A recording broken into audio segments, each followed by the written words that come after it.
Real talk, real issues, real life. I got a new sheriff in town. We now return to the Rock Newman Show. Welcome back to the Rock Newman Show. Today, March the 23rd, on this beautiful, beautiful sunshiny day in the Washington, D.C., District of Columbia. Spectacular day. Give us a call. We are at 202-8899-9797. Feel free to call in. We have the mayor of the District of Columbia joining us this hour. Mr. Mayor, welcome to the Rock Newman Show. Thank you, Rock. It's a real delight to be here. I had hoped to be here in the launching of the show, and I was away and got a chance to call in briefly, but I wanted to get here as quickly as I could, and I want to congratulate you on launching the show. It's great to have you back here, and it's great to have you back connected to the people of the city. Well, thank you very much. And it is, it's not just a cliche in this particular case. It's always good to be home. So thank you very much. Vince, if I can call you Vince. Absolutely. That's where we've always been at. That's where we roll, right? Okay. All right. Let's try to put things in perspective. I had a Facebook, I made a Facebook post yesterday, and some people love Vince Gray, and some people claim that they don't love Vince Gray so much. I think there was somebody named Jesus that they felt the same way about. Some people loved him, and some didn't love him so much. But let's do this. Let's do a quick history on Vince Gray. Vince Gray was born where, and went to elementary school and high school and college. Let's do it all. I'm a native Washingtonian, and proud to be. I grew up at 6th and L Streets, Northeast, which I suppose we could easily describe as the hood.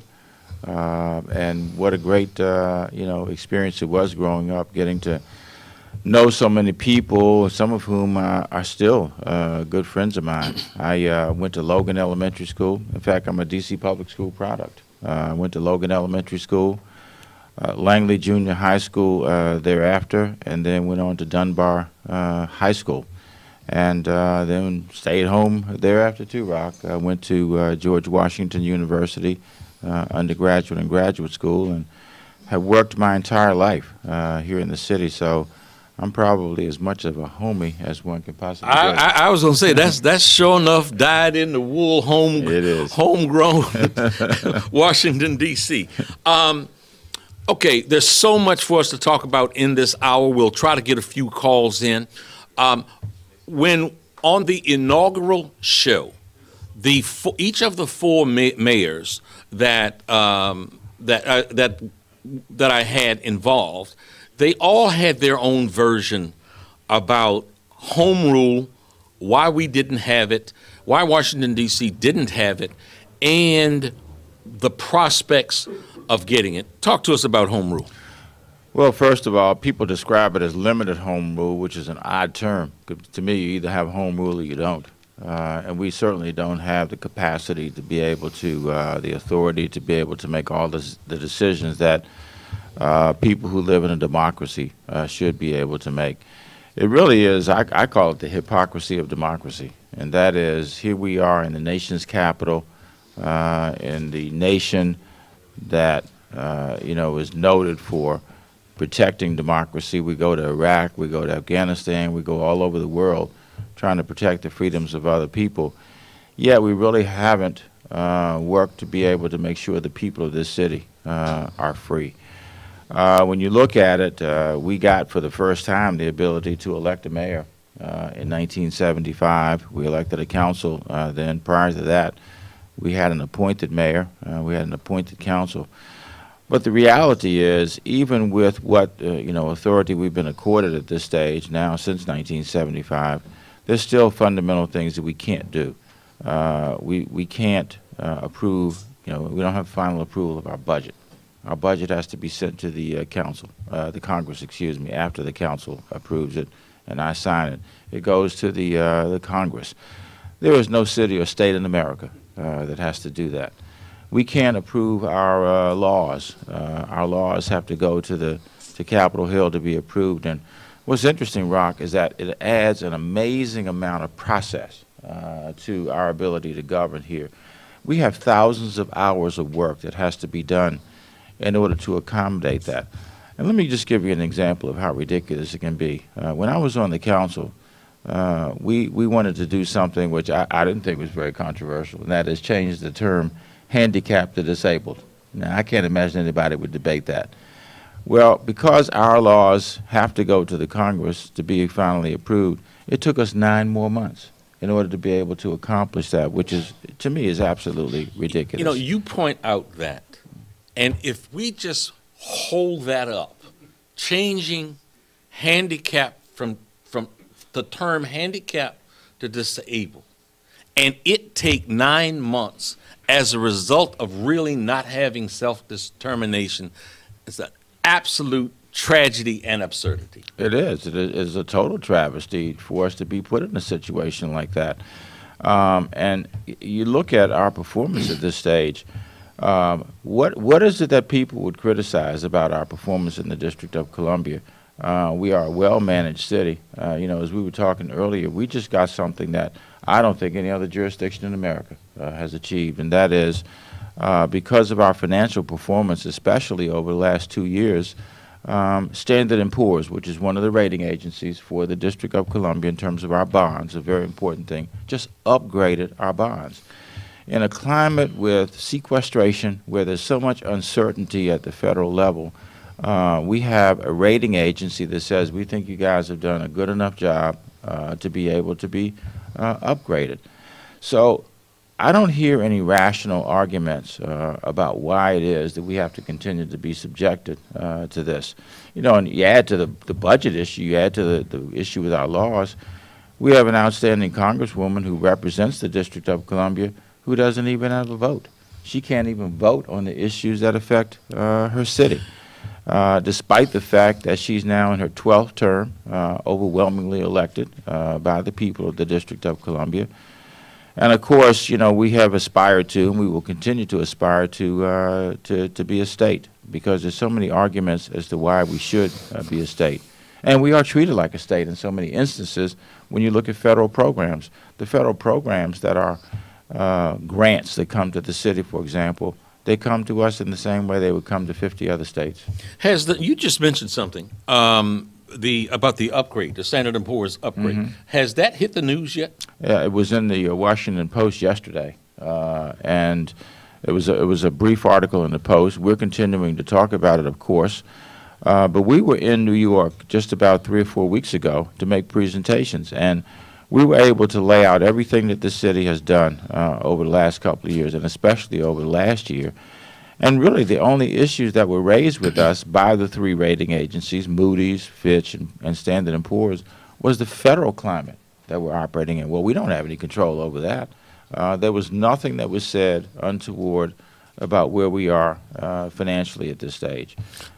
You know, one of the things that I had intended to do, and I don't mean to put you on the spot, but I had intended to introduce you by saying that many people in this city, and I would say some that I'm surprised because they weren't necessarily fans of Vince Gray when you came into office. Mm-hmm. And sort of the firestorm of criticism that followed your election.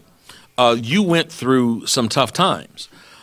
However, there's a body of people who know this city and know this city well, who have said that your performance while in office right now deserves another 4 years.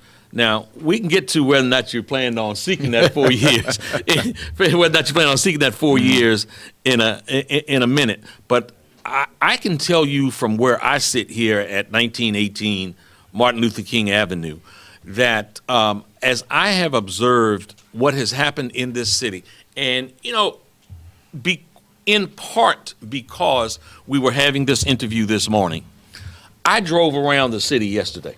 I drove around and around and around. I was up at 24th and M Street. I was up by Neiman Marcus up on Western Avenue. I was over here in Southeast Washington.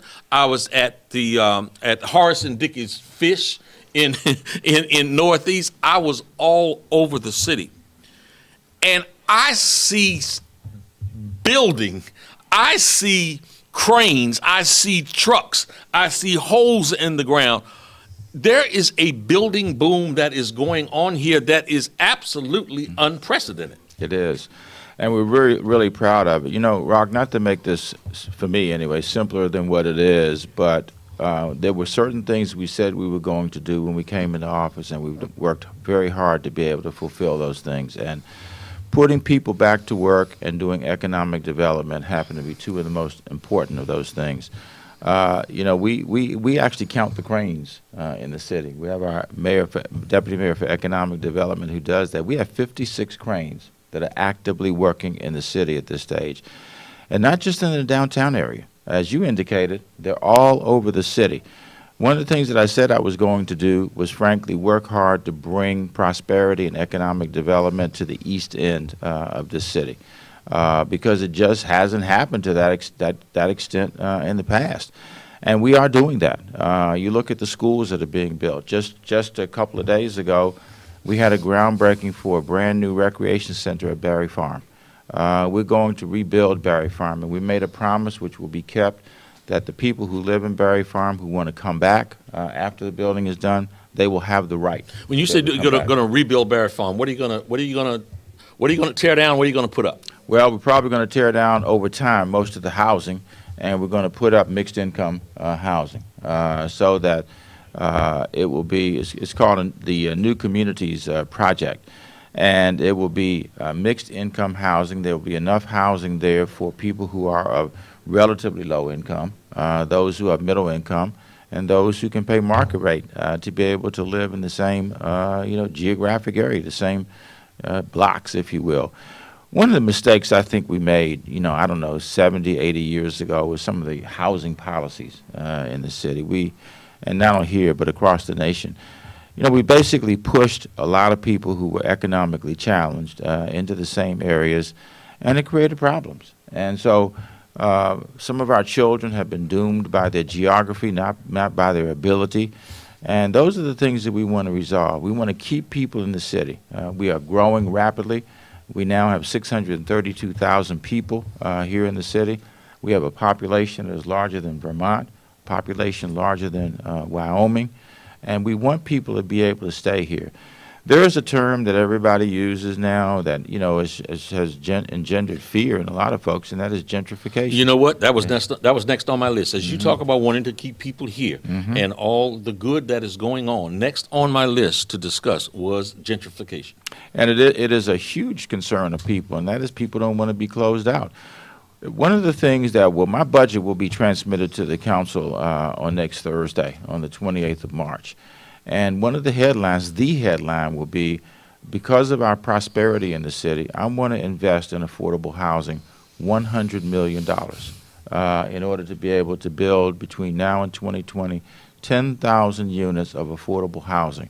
And for people who really are economically challenged, those whose household income is between 0 and 30% of the area median income, working to say that you may not have means, but this will continue to be a city where you can remain if you choose to. The other side of the equation, too, Rock, is not just saying that we're going to make sure we have housing that is affordable to people, but we're also working on the employment side, and that is getting people to a point where they actually can earn more money. I don't know a person who doesn't want to earn something, who doesn't want to be able to feel like they are, making their own way. And that is exactly what we're trying to do, to get people back to work through our One City, One Hire program.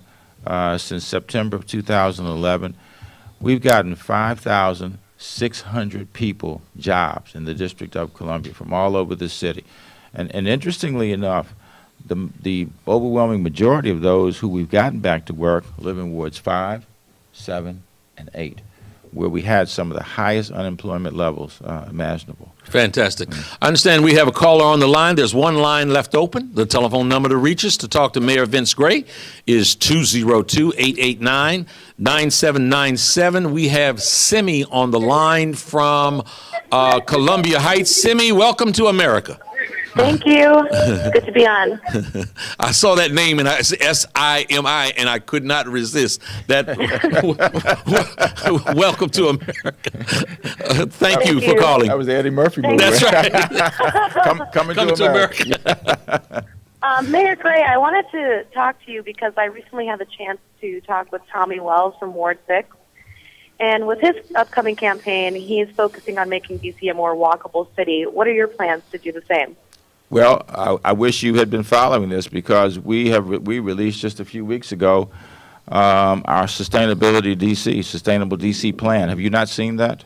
I haven't. Well, I want to make sure you get a copy. If you give us the information, we'll see that you get it.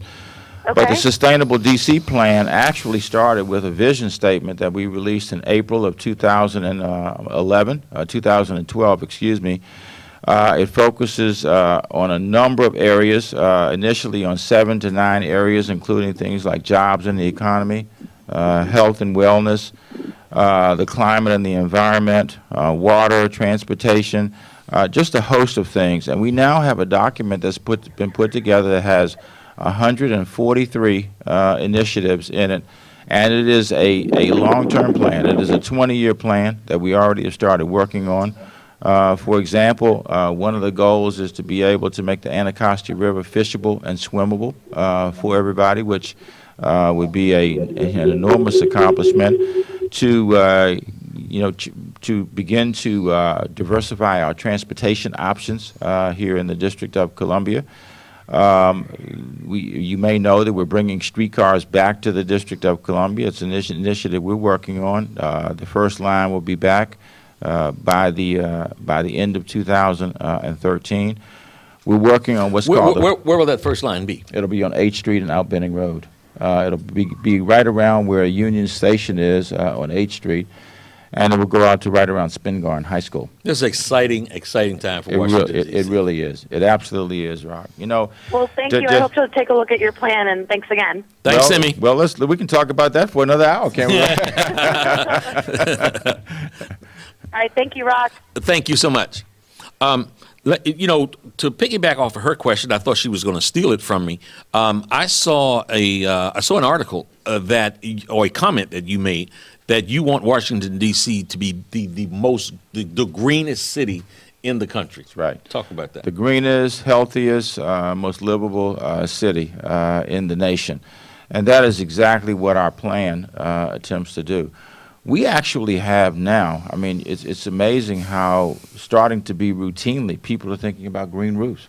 And that is, it is a great way of retaining storm water rather than having it run off.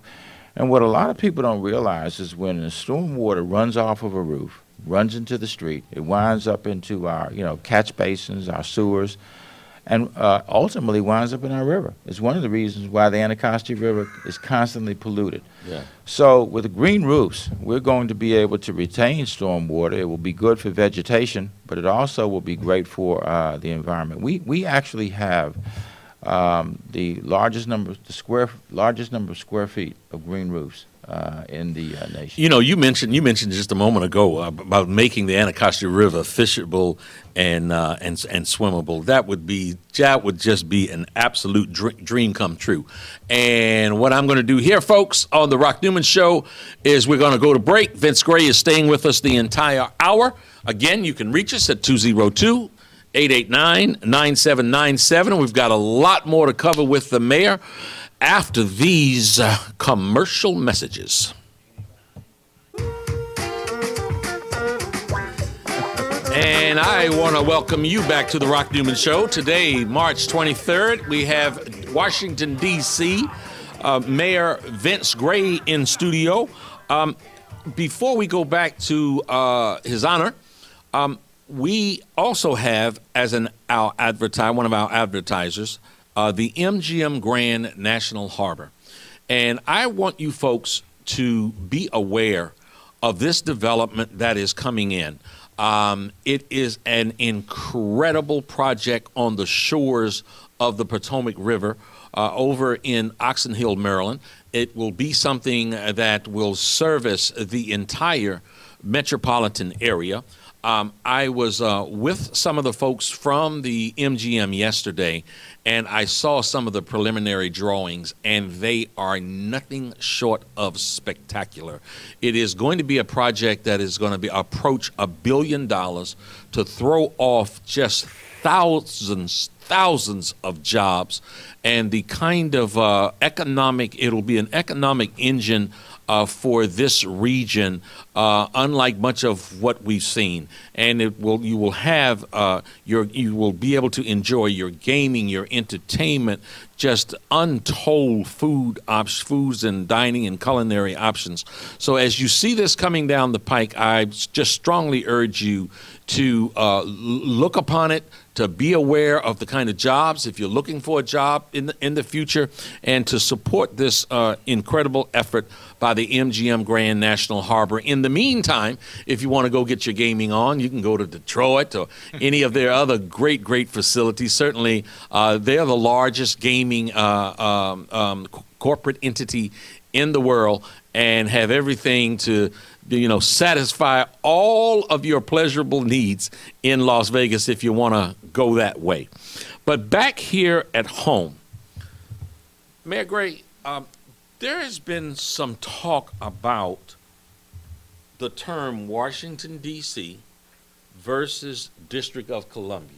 Can you tell me what's behind sort of the move? We're looking to get away from Washington, D.C. and call D.C.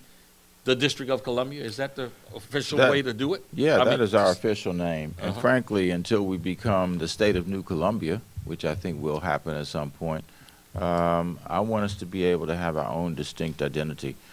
I've heard people say, we're the Washington on the East Coast and there's the other one on the West Coast, the state of Washington. So, again, it's about instilling pride in our city, making sure we have our own unique and distinct identity.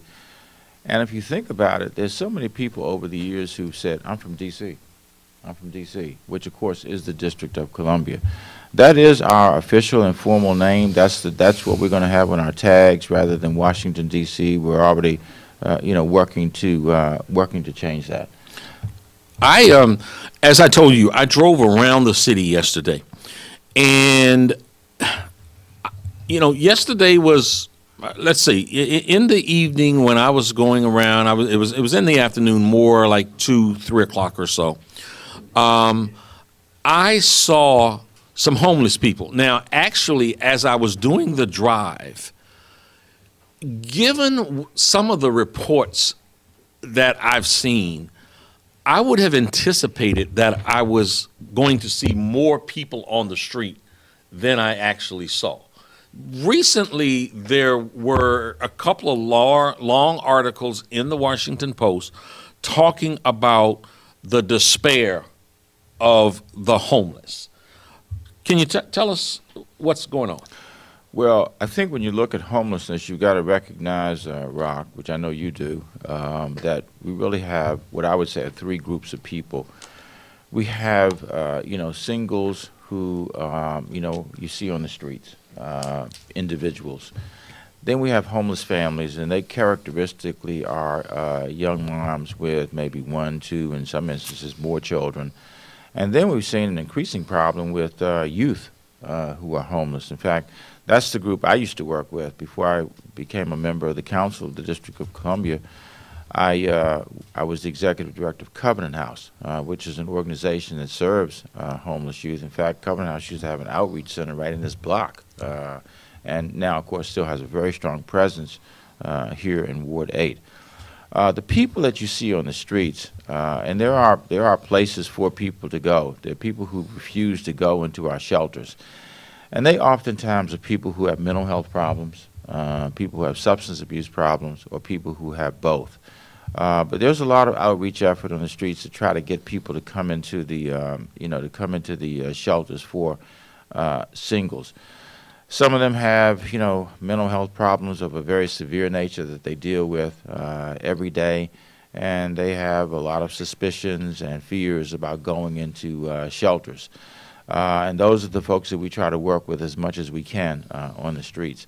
But, again, by comparison to, say, 20, 25 years ago, we don't have nearly the number of people on the streets. One of the things, one of those articles, it seemed to particularly be harsh about your facility, your homeless shelter at D.C. General Hospital. And I actually had the occasion to go over there. A dear friend of mine, and I'm yours also, Dick Gregory, was doing a presentation over there. One of the groups that's working with them, I think, feeding the families there, arranged for Dick Gregory to go in and do a presentation. And man, it was very, very well attended. And I thought the irony was that one of the things they attempted to focus on was lack of nutrition or food or whatever. And I had gone there. It was an evening event. And I had been ripping and running all day, had very little to eat since early that morning. And I actually got one of their trays. And I can tell you something. It was something well, let me tell the truth. I got one tray. I ate it. And you got another tray. And then I got another tray. Speaking of my observation of the food there, but what I did see was how that center is actually housing families. It is, and of course it is, these situations are portrayed sometimes in the most dramatic ways because that's the way journalism works, as we all know. But the conditions there are characteristically better than what they are portrayed as, but I would never, ever say that that's a place where we want, people to be, sure, our families to be. Sure. We've got young children there, and we're working the first thing we do, frankly, Rock, is to try to divert them from having to go there in the first place. Sure. And what a lot of people don't realize is that of every 10 families that we work with, 9 of them never wind up in the shelter. We're able to divert them in other ways with family, get them into a housing situation. There are any number of options that we exercise. And then of the 1 in 10 that come there, and the numbers really have increased in the last, I would say, last 18 months, we work to try to get them out of there as quickly as we possibly can because there's nothing more destabilizing than not having a place that you can call home. It's one of the reasons why, as I indicated earlier, we're going to put $100 million into affordable housing to try to get these families into permanent places. It also is a product of, as we recognize, a place that was affordable today that may not be affordable tomorrow. I had an interesting experience recently, having grown up on 6th Street Northeast, 6th and L. We grew up in an apartment that actually had been in my family, for years and years and years. My parents, when they first got married, moved in there. My brother and I grew up in that apartment. My brother, until he became very ill, he's so ill now he can't go back there. So we gave up the apartment about 8, 9 months ago. Rock, I went past there the other day, and it's being renovated. It was sold, the building had 6 units, and it was sold for almost $900,000, which is beyond belief to me. Yeah. And they're now putting a lot of money into renovating it. And I say that simply to say that given where my family was and what we could afford, I know we wouldn't be able to go back there. And there's so many situations like that in the city. And that's a part of what we're seeing with our homeless families, that there's a shrinking pool of housing that they can afford. And what we're trying to do is to be able to preserve as much housing as we can so that we can continue to be a diverse city. We can continue to be a city where people can stay who want to be here. Okay, again, there's so much to cover. Let's make a pretty big switch here. You came out, as far as I can remember, more vocally and more strongly than any of the local politicians that, in my memory, in talking about what has become a lightning rod issue, the the Washington professional football team has a racist nickname, and you seem to call a spade a spade. I want to ask you two questions. If you can elaborate on your feelings about the name, and I know probably yourself like me, I've been a lifelong fan. Absolutely. So if you can talk, one, about the name, and then two, have there been any serious discussions about the possibility of the team coming back into the District of Columbia? Well, it's a great question. Like you, I absolutely love our football team. You know, I followed the team. I was so excited. I was hoping that they would draft RG3. They did. And, you know, in his very first year, he really reignited interest in this team. He electrified this region. Yeah. And it's absolutely a shame that he got hurt, because who knows how far they would have gone into the playoffs. Think about it. They were up 14-0 on Seattle when he got hurt, and then, of course, they lost the game after that. So I say that simply to say that I am as big a lover of the team as anybody. What happened was, how this got started in the most recent situation was, I was at one of my press briefings, and somebody asked me the same question about the team coming back to the city, and what did I think about that? I said, well, I want the team back in the city. You know, I'll work as hard as I possibly can to make that happen. And they said, well, where do you think they might go? I said, well, the most logical place is if you tear down RFK Stadium and build another stadium there. And the question was, do you think there'll be any issues associated with that? I said, well, I'm absolutely sure there will be some issues, because that's federal property. The team's name is inflammatory to a lot of people. You know, the Redskins is considered to be a racist term by many. And I think there will be issues associated with it. And that kicked off this entire discussion. And, Rock, it's pretty amazing to me the number of people who have come up to me and said, we appreciate the fact that you put that issue on the table. I mean, when you step back and think about it, it is just incredible. Can you imagine, you know, putting that in the context of some other racial and ethnic group in this nation?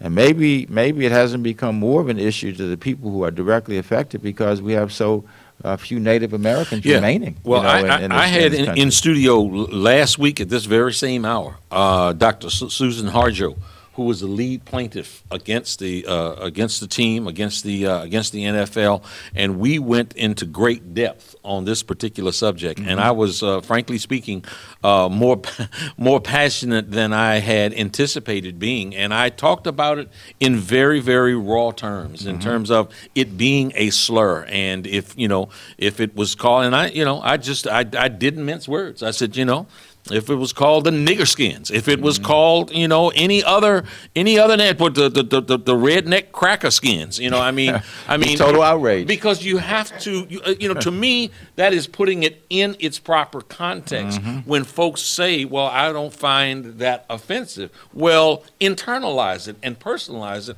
and perhaps you will. Absolutely. So hopefully, this struggle will continue, and we will get that changed. As I use the word struggle, I was mostly out of town in the Las Vegas area shortly after you won your election. And man, once your inauguration took place, there was a hailstorm of criticism. I was wondering when I saw you up close today if you were going to have some horns and a tail, because that's how you and your campaign were being made out to be. As I understand it, there is still an ongoing federal investigation. Now, one thing I was so impressed about in looking from afar is I never, Lord knows you were someone that personified, don't let them see you sweat. I don't know if you were sweating or not, but if you were, you sure didn't let them see you sweating. So there was an investigation that was launched. I don't think it is yet concluded from the most recent reports. Can you tell us a little bit about that? Yeah, it is ongoing. And essentially what I've done is said, look, I have an attorney who's representing me in this situation, and I came here to do a job, and that's what I intend to do, and I'm going to do that every day.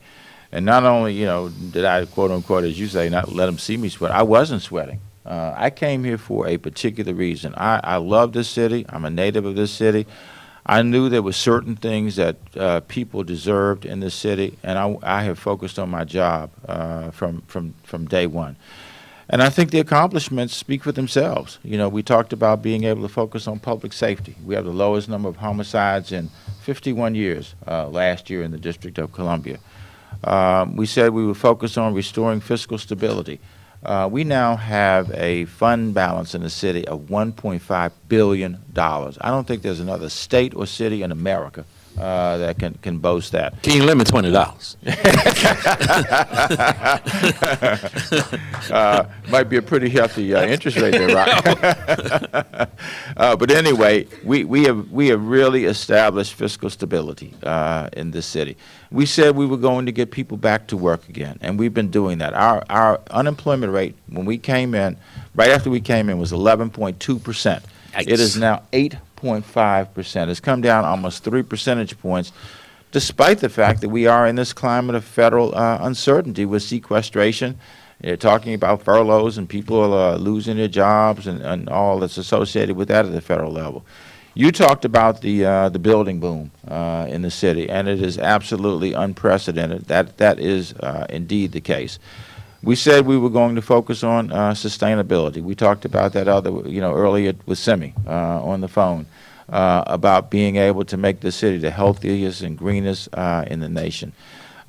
We have focused on those things that we said we were going to do, and that is what has been my focus, the focus of my administration. I frankly have some of the most talented people imaginable working with me, and it's great to be able to go to work with them every day, to know that they're focused on the jobs that they came to do, and to know that we're making a difference. One of the most important things we're focusing on, Rock, is education. Getting our kids to the point where they can graduate from high school, that they have a skill set if they choose to go to work thereafter, or they can go on to college. Now, we've got a distance to travel. But I tell you, one of the things that I did the legislation when I was on the council, and now we've been working hardly on it since I've been mayor for the last 2+ years. And that is creating the most robust early childhood education program. So critically important. Critical. We are the only city in America that has universal pre-kindergarten. We have a seat for every 3- and 4-year-old. I was going to say, what does that mean? It means universal pre-kindergarten. Yeah, it means that we have a seat for every 3- and 4-year-old in the city whose family wants them to be in the program. And we do it in 3 ways. What I've tried to do, and we're doing now, is redefining when school starts. Historically, people have said children should go to school when they're age 5. And I asked person after person, said, why is that? Why do you think that was a decision that was made? And people look at you like you have 3 heads at that point, because I don't think they know. Right. Somebody just made that decision.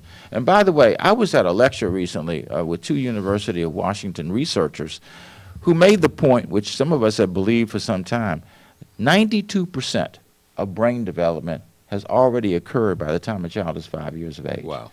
Which means we've lost a tremendous opportunity if we wait until they're 5. So we now are getting kids into our D.C. public schools at age 3. We're getting them into our charter schools at age 3 and in our child care centers. I'm now moving to try to get more infants and toddlers into programs because especially in some of our economically, socially challenged areas of the city, we can help those kids by getting them in programs early, and frankly, we can help their parents too. It'll allow their parents to get out and get a job.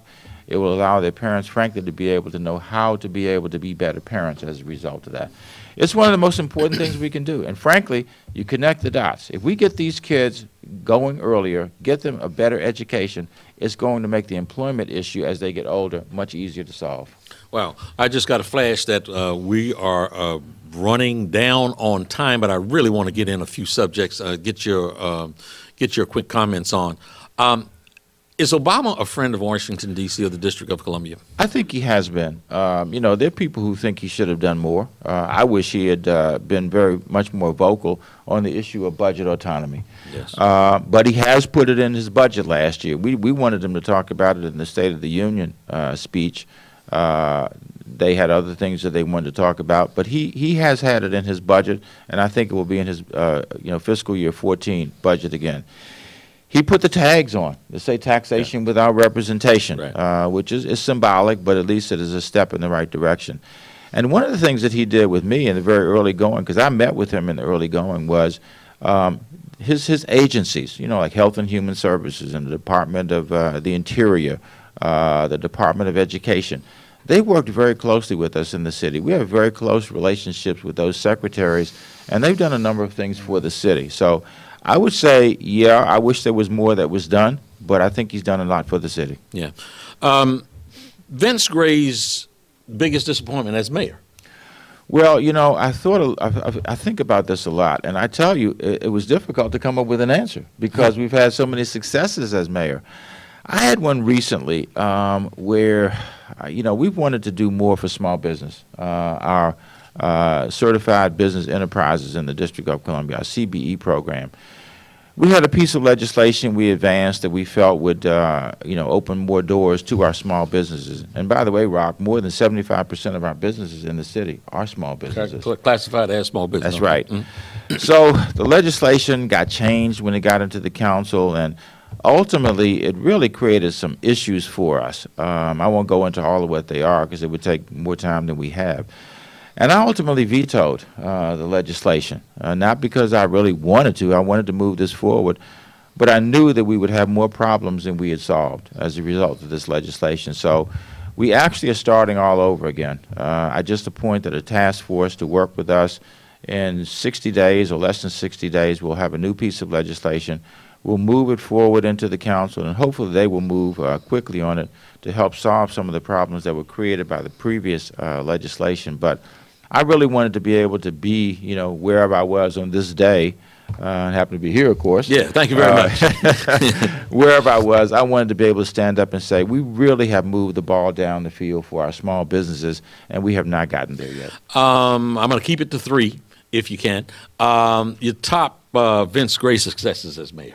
Well, some of those I've talked about. Yeah. First of all, and that is bringing back fiscal stability. Right. $1.5 billion in the bank.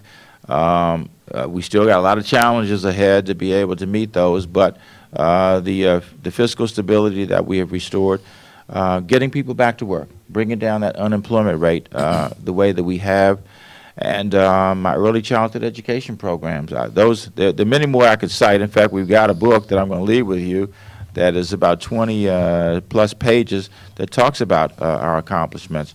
But those are the top 3 among many that I could cite, Rob. And it says, and I'll hold it up for those that are viewing locally and around the world at www.rocknewmanshow.com. It says, Gray Administration Year 2 Report.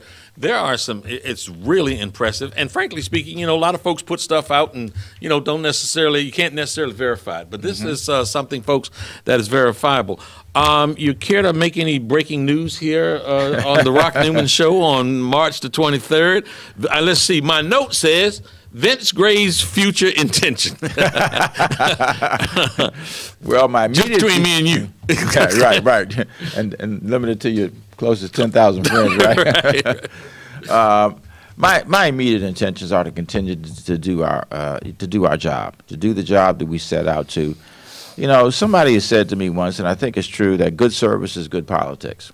And I have believed right from the very start of my, career as a council member and on through being the mayor that serving the people the way we promised and try to meet those needs as best we can is a great way of letting people know that you've done the job and will continue to do the job. So that's what I'm focused on right now, and that is getting the job done. We will continue to do that, and when other decisions are ready to be made, we'll make them. Fantastic. I really, really want to thank you and your staff for being able to put your schedule together in a way that you were able to join us for an hour today. I certainly would like to have you back on a recurring basis. I'd like to do that. As a matter of fact, as we speak to the people in Washington D.C. and the metropolitan area. Folks, I want to let you know that we've got one more hour of the Rock Newman Show. Coming up is going to be Jimmy Lee Solomon, formerly of Major League Baseball, and Kerry Davis, Vice President of Sports Acquisition and Programming at HBO. Mayor Gray, again, thank you so very much for joining us here. Thank you, 1480 and the Rock Newman Show.